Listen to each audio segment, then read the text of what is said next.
Okay, thank you everybody for putting up with that first video. I am trying to bring my teaching skills into the 21st century, so bear with me, and if you have any constructive criticism, I am more than willing to listen to it. Now in this video we're going to work again with the bench because it offers a great opportunity to show some things that may not be the same for larger items like walls. But we will touch base with walls and that sort of bit later because I know many of you are interested in building houses or other buildings. But for now we're going to work on the bench. Now the first thing I'm going to do is I'm going to go into edit mode here, and in vertex select mode I'm going to make sure I have the 4 vertices here selected, which as you can see they are, and I'm going to shift D to duplicate, and then I'm going to hit P to separate by selection. Okay, and as you can see up here, that put bench 003 into my scene collection, which is exactly what I needed. So now we're going to go back into object mode, select it, and tab back into edit. Now I'm going to select all, shift D once more to duplicate that, grab it up on the Z,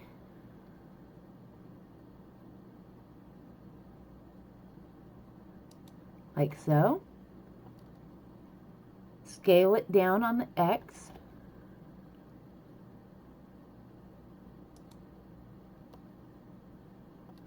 and then scale it down on the Y. But now as you can tell, because my shadow mesh was a bit farther back than it was forward, I have this edge sticking out here. So we are going to go ahead and hit Shift and 2 on the keyboard so that we're in both vertex select and edge select modes, making it easier to switch between the two. Select this back edge and grab it on the Y. We're going to take it into about there. And then we are going to extrude this edge up on the Z. So extrude and Z. Now as you can see, I'm a little off here, so we're going to come back here, which, okay, it being a little off right there is not really going to hurt anything. It's just more, I want to pull it forward. So we're going to grab this on the Y once more and pull it till it's, the boards for the back are not sticking through. And then grab this top edge and grab it on the Y to lean it back. And see, as you can see, they are sticking through some through here now. That's not a major issue, so I'm not even going to worry about that. What I am going to do though, so I'm going to come through here, hit my 3 to go into side view, Alt Z to go into X-ray, and I'm going to come here and grab on the Z a little bit more so that that comes up to match. That is one of the ways in which you can make sure the bounding box for the physics mesh matches the bounding box for the mesh.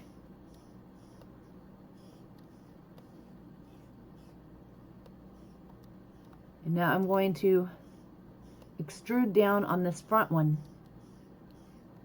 So extrude Z.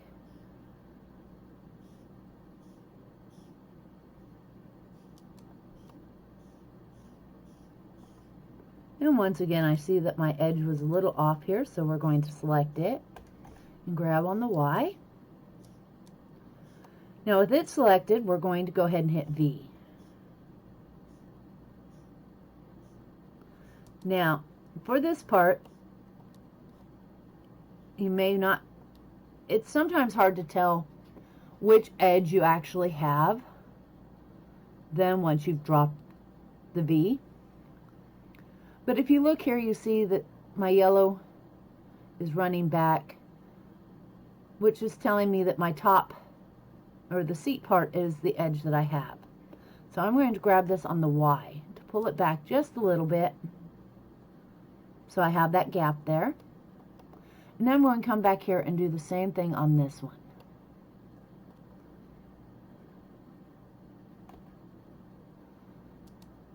And once again, you see that the yellow is on the seat part, so we are going to grab that on the Y and pull it out just a tad.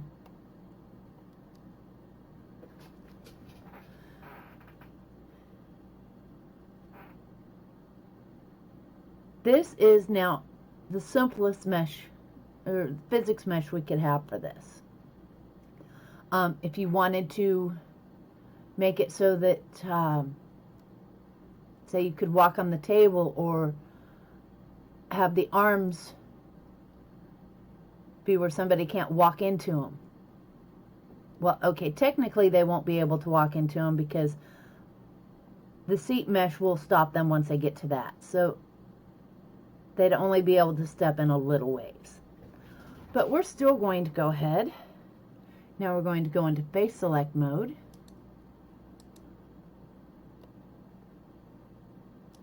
We're going to select this face.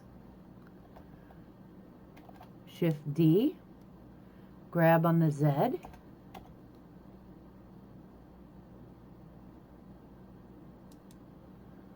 And then scale on X.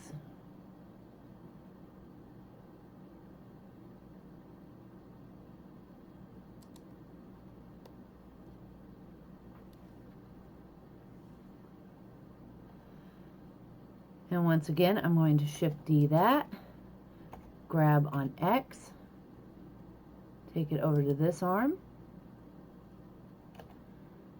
go into my edge select, and grab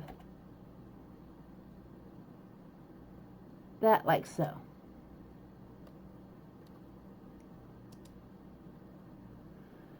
Okay, grab this one out just a tad. Extrude Z.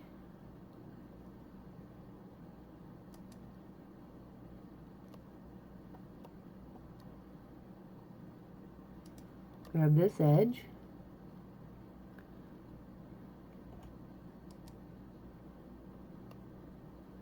Okay, and when I separated that one, it's one of the ones that it's really hard to tell where it's at because I'm not in vertex select mode.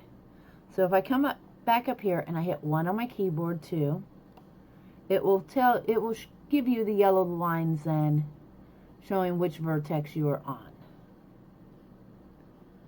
So I can grab that on the X and move it in just a tad like that.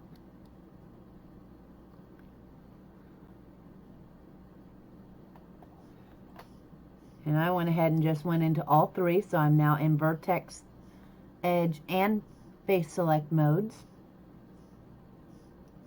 I selected that arm, or that face. I'm going to duplicate it and grab it over to the other side. So grab on X and move it to over here.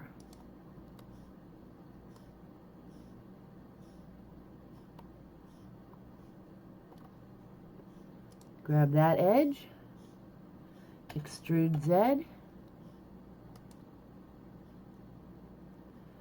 grab Z,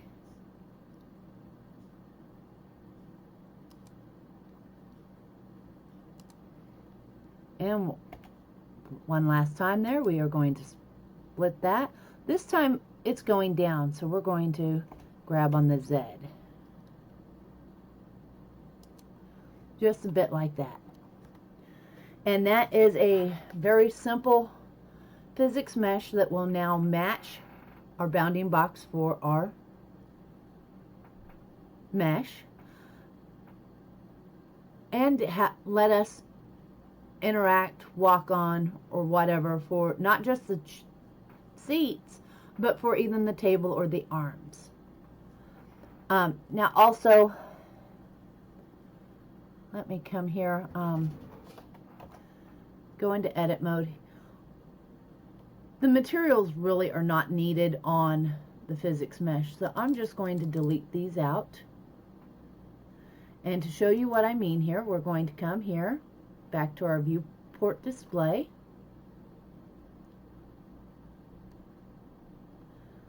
Click our bounds. And then shift click on that. And as you can see, my bounding boxes are the same.